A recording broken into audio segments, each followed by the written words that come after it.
Dieu a changé ma vie.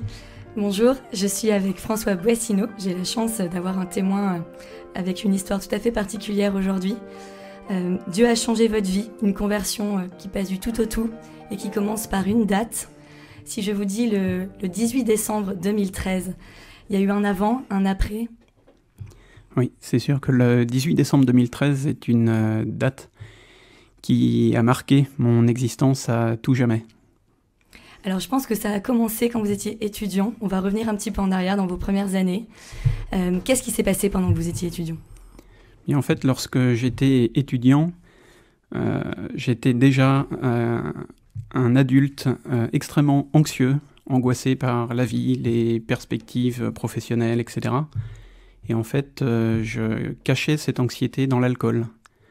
Au début, j'ai cru que c'était un alcool festif. Et puis, force est de constater, en rentrant dans la vie professionnelle, que ça se poursuivait vraiment à haute dose, jusqu'à ce qu'un médecin me fasse faire une prise de sang et m'établisse ce constat très brut.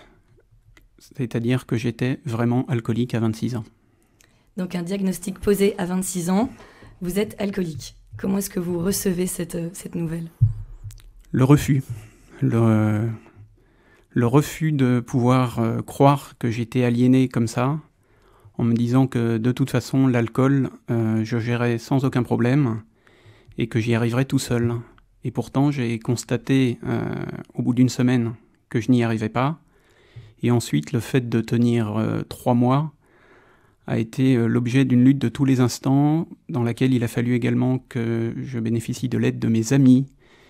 Mais au bout de 3 mois, j'avais réussi à tenir. Donc, j'étais persuadé que c'était un problème que je pourrais gérer tout seul tout au long de ma vie. Et donc, les années passent, vous rencontrez Laure, votre épouse. Et comment vous continuez à vivre cette addiction ?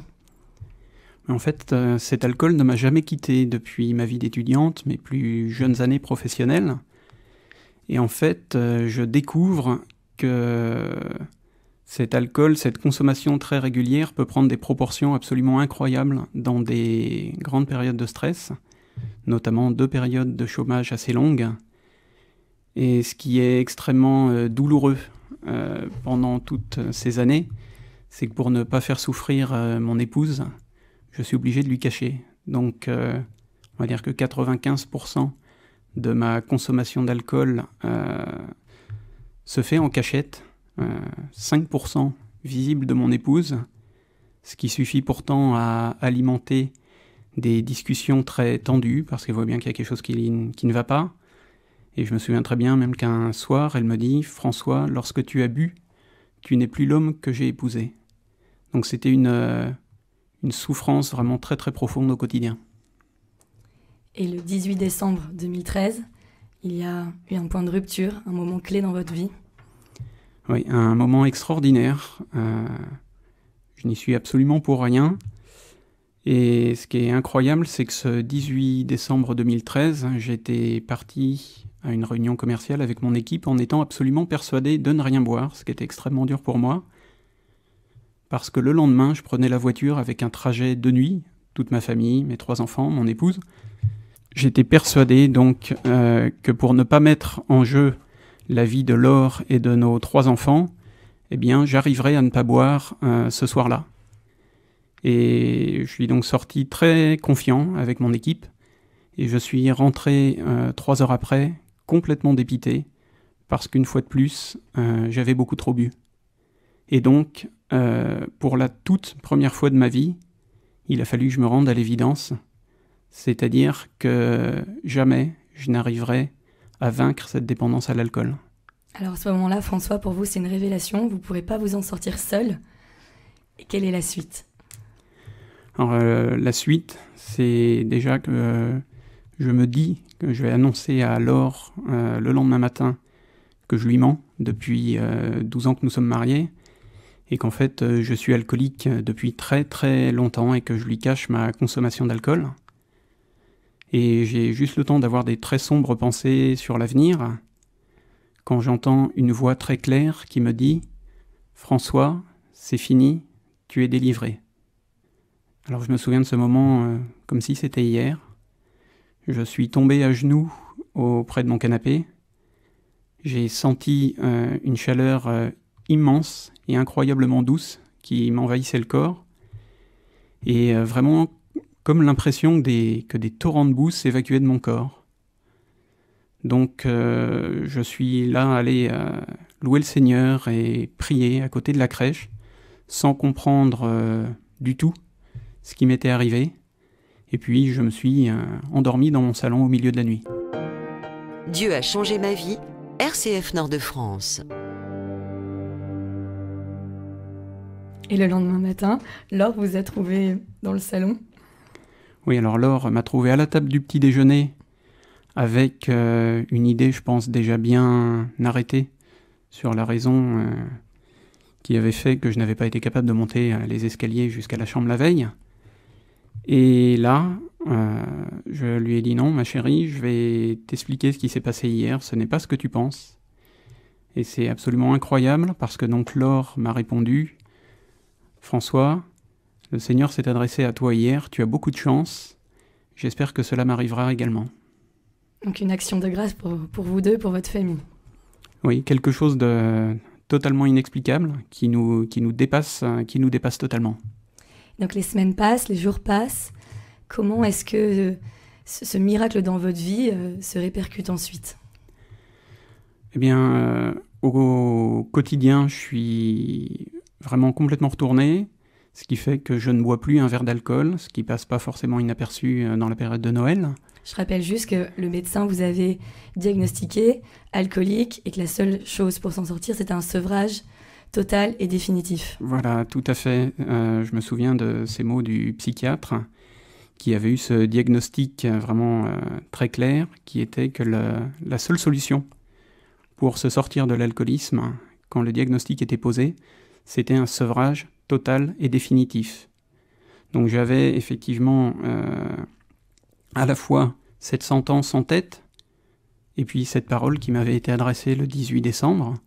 Mais bon, je ne buvais plus un verre d'alcool, jusqu'à fin janvier, où je me retrouve avec mon équipe commerciale en Allemagne, et où mes collègues, avec beaucoup d'insistance, me demandent de prendre mon verre de bière. Et là, me vient à l'esprit le fait que la parole que Dieu m'a adressée, ce n'était pas que je ne boirais plus d'alcool jusqu'à la fin de mes jours, mais le fait que j'étais guéri. Donc je me décide à prendre mon verre de bière, et l'incompréhensible se produit, c'est-à-dire que je n'ai pas envie d'en prendre un deuxième. Ça faisait 25 ans qu'après le premier verre de bière, de vin, venait le deuxième, le cinquième, le 10e, le 20e, et beaucoup plus. Et là, pour la première fois de ma vie, je constate que le sortilège est rompu. Donc j'ai juste pu me réfugier dans une réserve derrière pour pleurer de joie et rendre grâce au Seigneur. Donc une vraie guérison, mais aussi une délivrance. Oui, une délivrance, parce que malheureusement, l'alcoolisme est également une obsession mentale qui nous conduit à penser au prochain verre d'alcool à une fréquence extrêmement rapprochée, tous les jours. C'est une réelle obsession. Dans les semaines qui suivent, vous vous rendez à une retraite pour la première fois. L'occasion du coup de reposer un peu, de rendre grâce aussi pour tout ce que vous avez reçu. Comment vous vivez cette retraite ? Alors je vais à cette retraite qui est la première retraite à laquelle j'ai jamais participé. J'y vais parce que c'est une retraite en silence, donc comme j'ai des fondements très très légers au niveau de la foi, je me dis que comme ça je suis sûr de ne pas dire de bêtises. Et puis à cette retraite, donc devant l'adoration du Saint-Sacrement, je tire une parole, un petit bout de papier comme je l'appelais à l'époque, qui mentionne un verset du psaume 22, qui est « J'annoncerai ton nom à mes frères, en pleine assemblée je te louerai ». Et donc n'étant pas un grand bibliste, je monte dans ma chambre lire ce psaume, et ce psaume qui parle de souffrance et de libération, donc ça me bouleverse complètement. Je me sens complètement dépassé parce qu'en fait ce psaume correspond exactement à la guérison que je viens de vivre. Et le lendemain, je crois que vous rencontrez un prêtre et vous lui parlez de ça. Oui, cette retraite a été l'occasion des grandes premières parce que je suis également allé voir un prêtre pour recevoir le sacrement de réconciliation, chose qui ne m'était plus arrivée depuis à peu près 25 ans. Et lorsque je lui fais part du fait que c'est incroyable que cette parole, ce petit bout de papier correspond exactement à la guérison que j'ai vécue, je le vois encore avec un très grand sourire me dire « Non François, pas le petit bout de papier que tu as tiré, mais la parole que Dieu t'a adressée à toi personnellement. » Alors pour moi c'est une révélation, car ce prêtre me dit que Dieu me parle dans mon quotidien aujourd'hui. Et est-ce que Dieu continue à vous parler aujourd'hui dans votre quotidien ? Oui, il a même continué 3 semaines après d'une manière très originale, parce que je pense qu'il avait dû me trouver particulièrement dur d'oreille. Et j'étais dans l'équipe d'animation de la liturgie, et d'habitude je tenais ma voix de ténor, et puis là on me demande de psalmodier, chose que je faisais pas d'habitude, parce que tout simplement j'avais trop la trouille de le faire. Mais vu les grâces reçues, je me dis bon, ok, allons-y, je vais psalmodier, sachant que le psalmiste habituel était indisponible. Et j'ai été totalement bouleversé en recevant le psaume, car il s'agissait du psaume 21. Et donc j'ai terminé ce psaume le dimanche en chantant « J'annoncerai ton nom à mes frères, en pleine assemblée, je te louerai ».